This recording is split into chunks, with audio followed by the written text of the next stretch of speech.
வண்டியில ஏறுமா.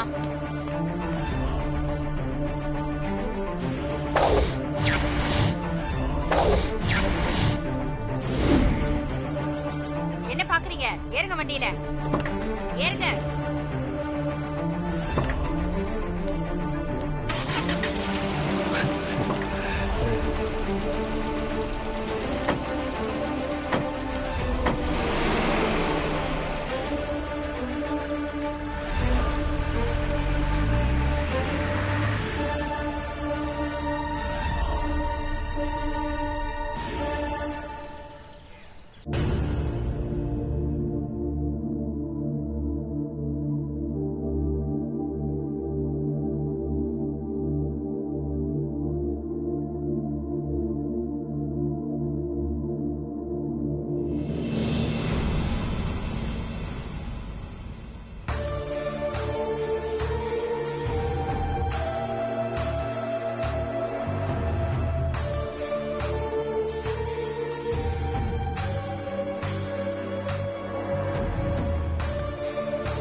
மாமா, பெரியத்தையும் கண்மணியும் ஜெயிலுக்கு போயிட்டாங்கன்னு நினைச்சு வருத்தப்படாதீங்க. அதெல்லாம் ஒண்ணு இல்லம்மா. மரகதம் உன் குழந்தைய யாருக்கும் தெரியாம உங்ககிட்ட இருந்து பிரிச்சது பெரிய தப்பு. அவ பண்ண தப்புக்கு அவ தண்டனை அனுபவிக்கிறான். இதுல வருத்தப்படுறதுக்கு ஒண்ணும் இல்லம்மா. எனக்கு என்ன கஷ்டமா இருக்குன்னா, பரம்பரையா நம்ம குடும்பம் ஒரு மான மரியாதையோட கம்பீரமா இருந்த குடும்பம். நம்ம குடும்பத்தாளுங்க வெளியே போன இந்த ஊரே நம்ம குடும்பத்துக்கு மரியாதை கொடுக்கும். தோல்ல இருக்கிற துண்டை இறக்கிட்டு மரியாதையா பார்க்கும். அப்படிப்பட்ட நம்ம குடும்பத்து மரியாதைக்கு பெரிய களங்கம் வர மாதிரி மரகதம் பண்ணிட்டாமா. இனி நம்மளால இந்த ஊர்ல தலை நிமிர்ந்து நடக்க முடியுமா? இப்படி அசிங்கப்படுத்திட்டாளே. ஜெயிலுக்கு போனவங்கன்னு இந்த பழி காலத்துக்கு நம்ம குடும்பத்தை துரத்திக்கிட்டே இருக்குமேமா. இத சரி பண்ணவே முடியாத. அது நினைச்சாதான் எனக்கு ரொம்ப கஷ்டமா இருக்கு. நடந்தது நடந்து போச்சு. நடந்ததை நம்ம மாத்த முடியாது மாமா. இனி நடக்க போறத பார்க்கலாம். நீங்க போலீஸ் ஸ்டேஷனுக்கு போய் அத்தைய ஜாமீன்ல கூட்டிட்டு வாங்க மாமா. எனக்கு இதுல எந்த ஆட்சேபனையும் இல்ல. வேணா ராசாத்தி, மரகதம் பண்ண தப்புக்கான தண்டனைய அனுபவிச்சுட்டே வரட்டும். நம்ம 2 பேரையும் லாக்அப் குள்ள வச்சு அந்த ராசாத்தி அவ நினைச்சத சாதிச்சுட்டாளே அத்தை.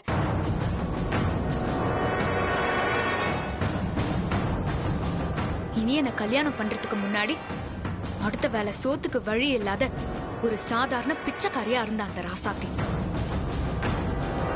அவ நல்ல துணிமணி உடுத்த ஆரம்பிச்சதே நம்ம வீட்டுக்கு மருமகளா வந்ததுக்கு அப்புறமாதான்.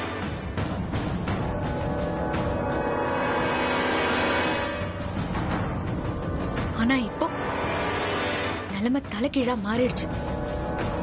நம்ம வீட்டு வேலைக்காரியா இருந்தவ இப்போ நம்ம வீட்டுக்கே மகாராணி ஆயிட்டா.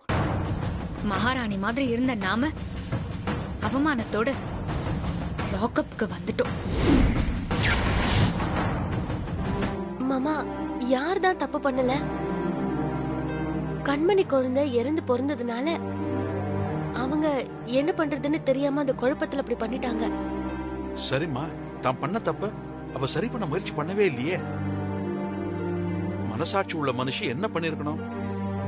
நீ மூச்சு கொடுத்து கண்மணி குழந்தை உசுர காப்பாத்தின உடனே மரகதம் உண்மையை சொல்லி உன் குழந்தைய உங்ககிட்ட திருப்பி கொடுத்துருக்கணும்ல. ஆனா செஞ்சாலாவ?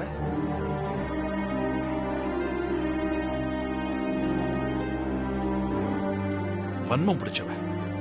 பெத்த பிள்ளைய மாத்தி வச்சது இல்லாம நீ வளர்த்த பிள்ளைய உங்ககிட்ட புடுங்க பார்த்தால.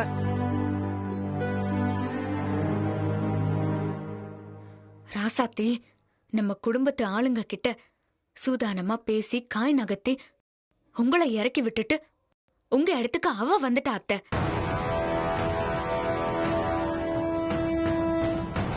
நம்ம குடும்பத்தையே நம்ம 2 பேருக்கும் எதிரா திருப்பி விட்டுட்டாளே அத்தை.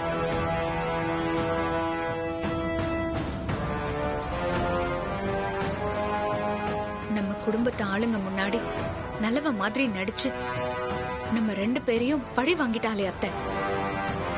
என் புள்ளைய என்கிட்ட இருந்து பிரிச்சுட்டாளே அத்தை. அழாத கண்மணி, ஏன் அழற? அழாத, சொன்னா கேளு, அழாத. எப்படி அத்தை அழாம இருக்க முடியும்? நம்ம 2 பேரும் இப்போ ஜெயில்ல இருக்கோம். குழந்தைய மாத்தின தப்புக்கு நாம 2 பேருக்கும் கோர்ட் என்ன தண்டனை கொடுக்க போகுது? நாம இன்னும் எத்தனை நாள் ஜெயில்ல இருக்க போறோம், எப்போ வெளியே போறோம்னு எதுவுமே இப்போ வரைக்கும் நமக்கு தெரியாதே அத்தை. மாமியார் மருமகளும் சேர்ந்து இந்த குடும்பத்தை வாழ வைப்பாங்கன்னு பார்த்தா பகை உணர்ச்சியில நம்ம குடும்பத்தை அசிங்கப்படுத்திட்டாங்களேமா. 2 பேரும் ஜெயில இருக்கிறது தான் சரி. என்ன பேசுறீங்க நீங்க? மனுஷனா நீங்க?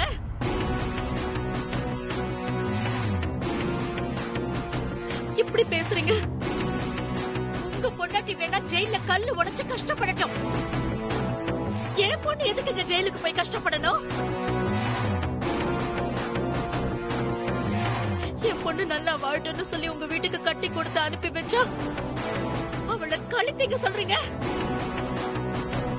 மரியாதையா என் பொண்ணு ஜாமீன்ல வெளியில எடுத்து கூட்டிட்டு வாங்க. இல்லனா கோகிலம்மா, வார்த்தையை பார்த்து பேசுங்க. பொண்ணுக்கு நல்ல வழியை காட்ட வேண்டிய அம்மா நீங்க. நீங்களே உங்க பொண்ணுக்கு தப்பான வழியை காட்டி இன்னைக்கு அவ ஜெயிலுக்கு போற அளவுக்கு வந்திருக்கா. நல்லா இருந்த அண்ணியும் கண்மணியும் இந்த அளவுக்கு மாறினதுக்கு காரணமே நீங்க தான். நியாயமா பார்த்தா உங்களுக்கு உள்ள வச்சிருக்கணும். வெப்பீங்க வெப்பீங்க. என் பொண்ணு ஜெயிலுக்கு அனுப்பிட்டு இப்ப என்னையும் ஜெயிலுக்கு அனுப்ப பாக்குறீங்களா? மாப்பிள, உங்க குடும்பமே உங்க பொண்டாட்டிய ஜெயில வைக்கிறதுக்கு திட்டம் போடுது. நீங்க அதை கண்டும் காணாம அமைதியா இருக்கீங்க. என்ன எதுன்னு கேட்க மாட்டீங்களா? என்ன மாப்பிள்ள எதுவுமே பேச மாட்டேங்கிறீங்க? அப்போ உங்க பொண்டாட்டி உங்களுக்கு வேண்டாமா? சம்மந்தி, தேவையில்லாததெல்லாம் பேசாதீங்க. இங்க இருந்து முதல்ல நீங்க போங்க.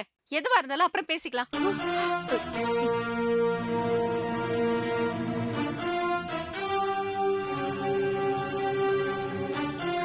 இனி பேச என்ன இருக்கு? அதான் குடும்பமே சேர்ந்து என் பொண்ணு வாழ்க்கைய முடிச்சிட்டீங்களே. அத்த, அதான் போக சொல்றாங்கல்ல, போக மாட்டீங்க? என்ன வெளியில வரட்ட பாக்குறீங்களா? என் பொண்ணு இல்லாத வீட்டுல எனக்கு என்ன வேலை இருக்கு? நானும் போறேன். ஆனா என்னால சும்மா போக முடியாது. என் பேத்தியையும் நான் கூட்டிட்டு போறேன்.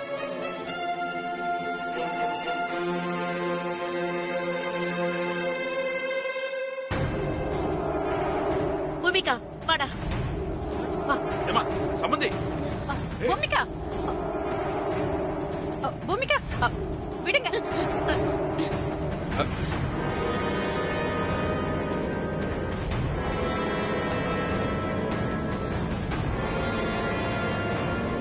எங்க வீட்டு பிள்ளைய பாத்துக்க எங்களுக்கு தெரியும். முதல்ல நீங்க வெளியில போங்க.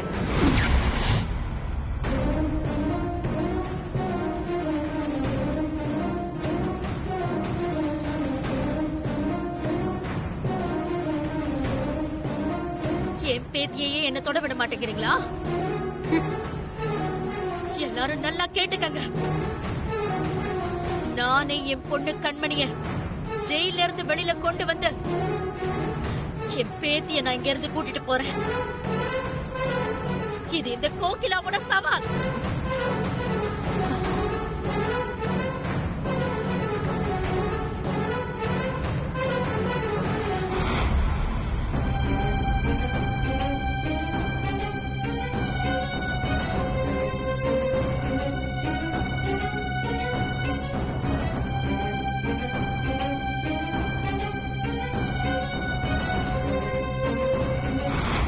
என் பொண்ணு பூமிகா ராசாத்தி கூட நம்ம வீட்ல தனியா இருக்கா.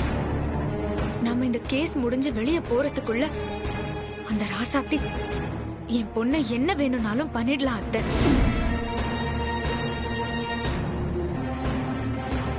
ஏதாவது மந்திர மாயம் பண்ணி அந்த ராசாத்தி பூமிகா கிட்ட பாசமா இருக்கிற மாதிரி நடிச்சு என் பொண்ணு அவ வலைக்குள்ள இழுத்துட்டான்னா நம்மளால என்ன பண்ண முடியும் அத்தை? ஒருவேளை நான் சொன்ன மாதிரி மட்டும் நடந்துருச்சு, அதுக்கப்புறம் பூமிகாவும் எனக்கு சொந்தமா இருக்க மாட்டா, ஸ்வேதாவும் எனக்கு சொந்தமா இருக்க மாட்டாளே அத்தை. ஒண்ணுக்கு 2 புள்ள இருந்தும் எந்த புள்ளையும் எனக்குன்னு இல்லாம போயிருமே அத்தை. அழாதன்னு சொல்றேன்ல, அழாத. கண்மணி, நீ அழக்கூடாது. அந்த ராசாத்தி தான் அவ வாழ்க்கை முழுக்க இனிமே அழணும். நான் அவள அழ வைப்பேன். கண்மணி, இப்ப நான் உனக்கு ஒரு சத்தியம் பண்ணி தரேன். இங்க வா.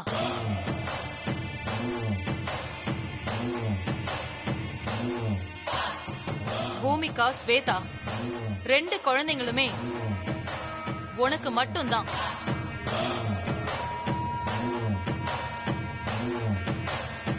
இது சத்தியம். இது இந்த மரகதத்தோட வாக்கு. ஏன் வாக்க நான் நிறைவேற்றி காட்டுறேன். அந்த 8 பட்டி ராசாவோட தீர்ப்ப நான் மாத்தி எழுதி காட்டுறேன்.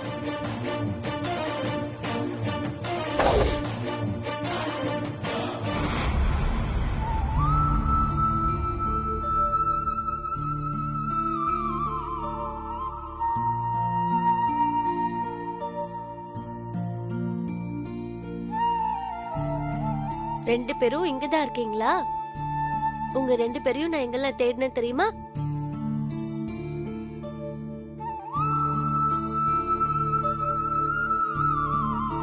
ஏன் நீங்க 2 பேரும் அம்மா கிட்ட பேசவே மாட்டேங்கிறீங்க? என்ன 2 பேரும் கப்பல் கவுந்த மாதிரி உட்கார்ந்துருக்கீங்க? நல்ல ஜாலியா 2 பேரும் விளையாடலாம்ல. இப்ப எனக்கு புரிஞ்சிருச்சு. 2 பேருக்கும் பசி வந்துருச்சு. அதனாலதான் விளையாடாம 2 பேரும் இப்படி உட்கார்ந்துருக்கீங்க, அப்படிதானே? உங்களுக்கு பசிக்கும்னு தெரிஞ்சுதான் அம்மா நீங்க 2 பேரும் சாப்பிடுறதுக்காக உங்களுக்கு பிடிச்ச கீரைய போட்டு அம்மா சாதம் பிசைஞ்சு எடுத்துட்டு வந்திருக்கேன். இப்போ அம்மா நான் உங்க 2 பேருக்கு ஊட்டி விடுவேனா, நீங்க 2 பேரும் சமத்தா சாப்பிடுவீங்களாம்.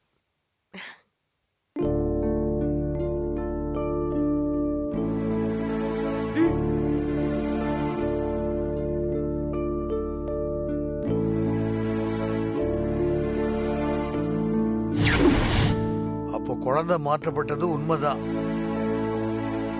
ராசாத்தி குழந்தை ஸ்வேதா, கண்மணி குழந்தை பூமிகா.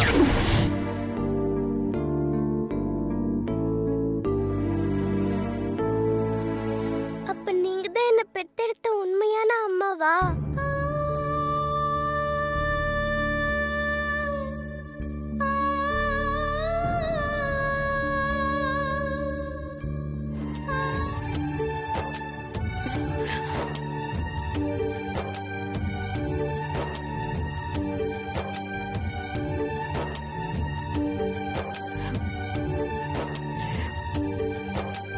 ஆமாண்டா தங்கம், உனக்கு மட்டும் இல்ல ஸ்வேதா, பூமிகாக்கும் நான் தான் அம்மா. உங்க 2 பேருக்கும் நான் தான் அம்மா.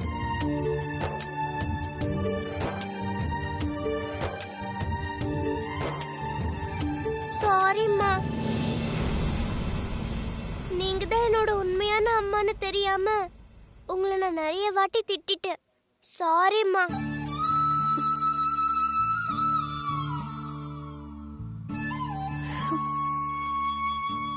புரிஞ்சுக்காம நான் தப்பு பண்ணிட்டேன், என்ன மன்னிச்சிடுங்கம்மா. என் மேலதான் தப்பு. என் மேல கோவம் இருந்தா என்ன வேணா நீங்க அடிச்சுக்கோங்கம்மா. நீ எந்த தப்பும் பண்ணலடா.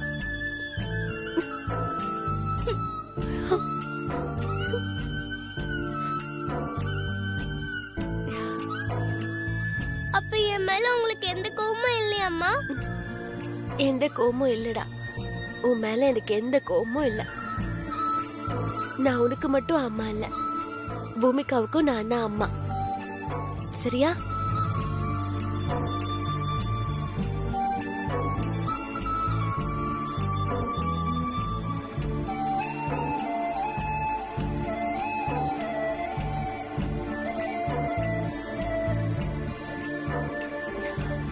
பூமிகா, நீயும் சாப்பிடு. ஆ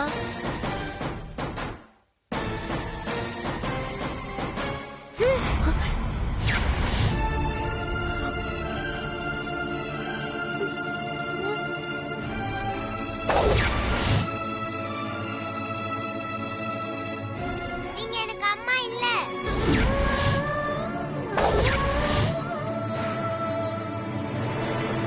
நீங்க எங்க அம்மாவை ஜெயிலுக்கு அனுப்புனவங்க.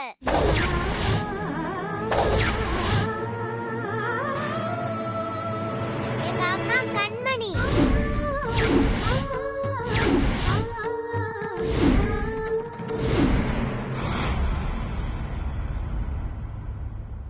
நீங்க எனக்கு சாப்பாடு கொடுத்தா நான் சாப்பிட மாட்டேன்.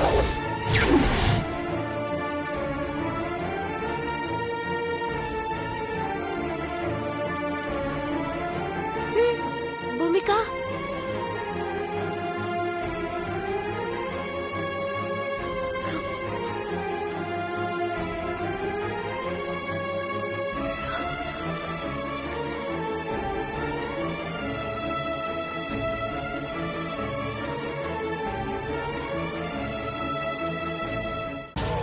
கண்மணி, கான்ஸ்டபிள் கிட்ட சொல்லி உங்க அம்மா கிட்ட போன் பண்ணி பேசுனியே, உங்க அம்மா என்ன கண்மணி சொன்னாங்க?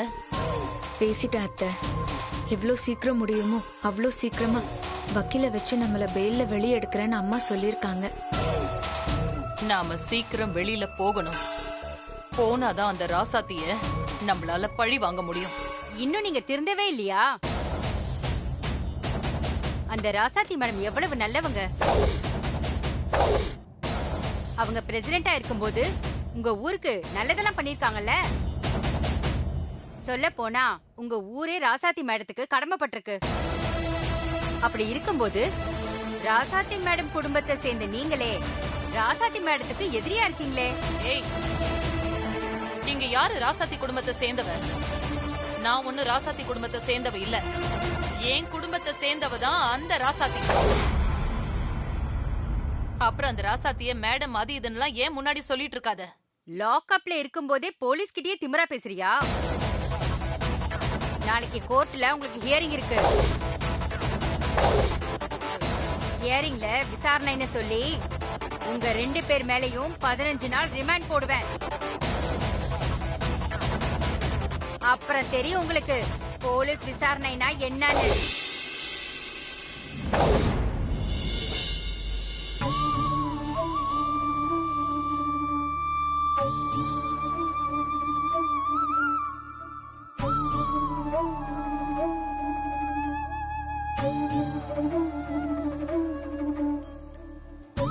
மாமா, பூமிகா என் மேல இருக்கிற கோவத்துல சாப்பிடாம பசியில இருக்கா. நீங்க போய் அவளை எப்படியாவது சாப்பிட வச்சிருங்க மாமா. அவ பசி தாங்க மாட்டா.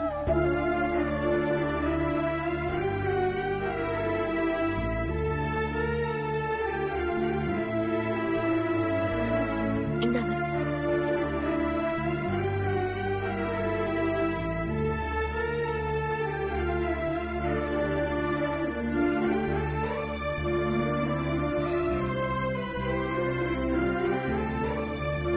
ராசத்தி,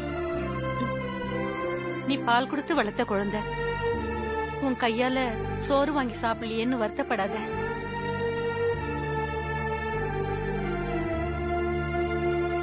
மரகதமும் கண்மணியும் சேர்ந்து குழந்தைன்னு கூட பார்க்காம பூமிகா மனசுல வன்மத்தை விதைச்சு வச்சிருக்காங்க.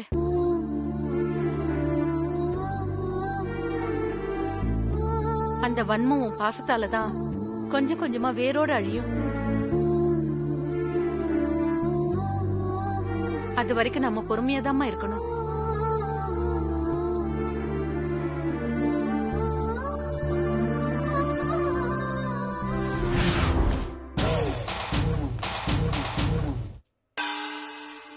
மரகதம், நீ இந்த பேப்பர்ல கையெழுத்து போட்டாதான் போலீஸ் உன்னை ஜாமீன்ல வெளியே விடுவாங்களா? சீக்கிரமா அதுல கையெழுத்து போட்டு கொடு. இந்த